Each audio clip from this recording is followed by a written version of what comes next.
In a recent Behind Closed Doors demo, we played a section of Monster Hunter Wilds and asked the developers about changes made to weapons and other systems. The biggest thing being the separation of equipment skills between weapons and armor. Stay tuned for more details. As I played the demo, I realized major changes have been made to the skill system, where damage increasing skills and weapon specific skills like attack up and focus can only be found on or applied to the weapons themselves, a pretty impactful change. This is the new equipment skills system. In interviews, the development team referred to skills for your weapons casually as weapon skills. Running with that unofficial terminology, let's call equipment skills for weapons, weapon skills, and equipment skills for armor, armor skills. This means that equipment skills in Wilds are split up into these two categories. Weapon skills generally include skills that affect actions and damage output, while armor skills assist in other ways. Armor skills include support skills like Speed Eating and Divine Blessing. This new system also affects slots, and the devs confirmed that weapons can only use decorations with skills categorized as weapon skills, while armor can only use decorations with skills categorized as armor skills.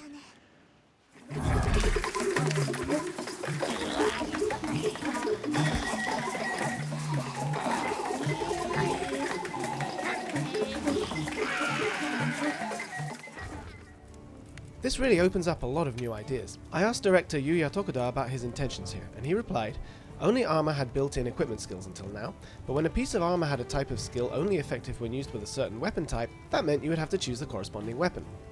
This led to an unavoidable situation where it was harder for people to use those kinds of armor pieces. The new system solves that issue."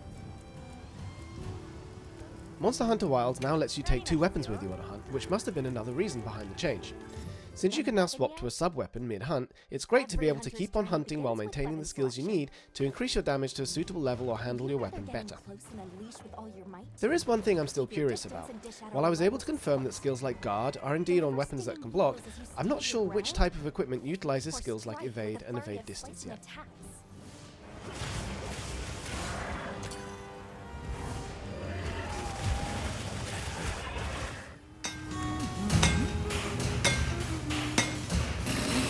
Next up is weapon balancing.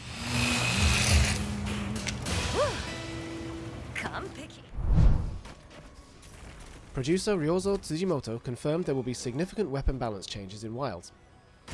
He told me there will be major changes not just after what we saw in the open beta, but also in the form of changes we had always intended to add to the final product. Tokuda added, "In particular, we plan on putting quite a lot of work into the Lance, Switch Axe, Insect Glaive, and Sword and Shield based on feedback from the open beta."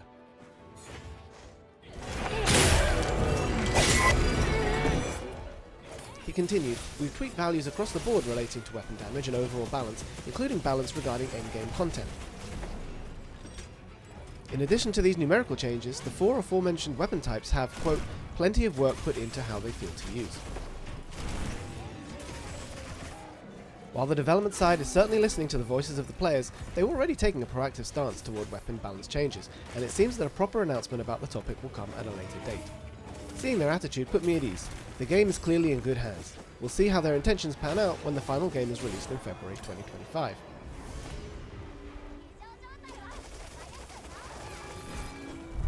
Next, the team told me about the direction and concept of the Switch Axe and Insect Glaive.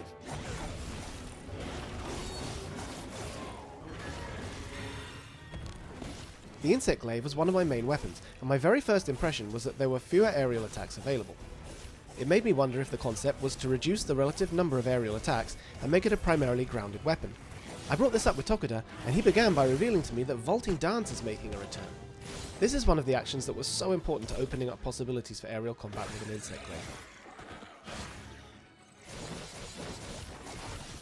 As to why it wasn't there before, he said, "We were concerned that putting it in this time around would cause players to use nothing but existing movements, rather than focus on the new parts of the game. That's why we decided to remove Vaulting Dance for a time." As for the reason it was brought back, he replied, "Many players at Gamescom and Tokyo Game Show told us that it's not about how strong or weak it is, but that Vaulting Dance is part of the Insect Glaive's very identity. We realized that we weren't on the same page as our players there, and so we immediately decided to bring Vaulting Dance back while balancing the ability." I was happy to hear about this balance decision as an Insect Glaive user. That said, I did have difficulty during the open beta with controls for its new charge attack, and I'm hoping that they'll make this easier to use as well.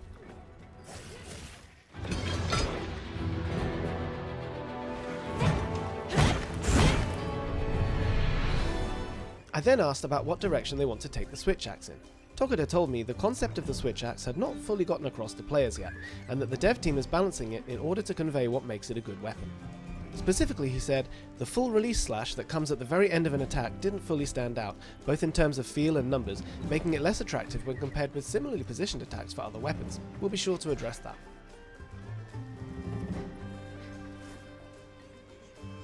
Hearing about Capcom's plans to balance the switch axe to make it a more attractive weapon, and the process that brought them to this decision included, I realised that they're also properly discussing the switch axe and that it will eventually be balanced. I don't think that should be a point of concern any longer. I'm sorry to admit that I can't go into as much depth on the switch axe as with the insect glaive, as it isn't one of my main weapons, but other media outlets were also present at this hands-on session, and I'm sure some of them include players who go hard on the lance, the gun lance, the bow, the longsword and more, so keep an eye out online for more information on your favourite weapon.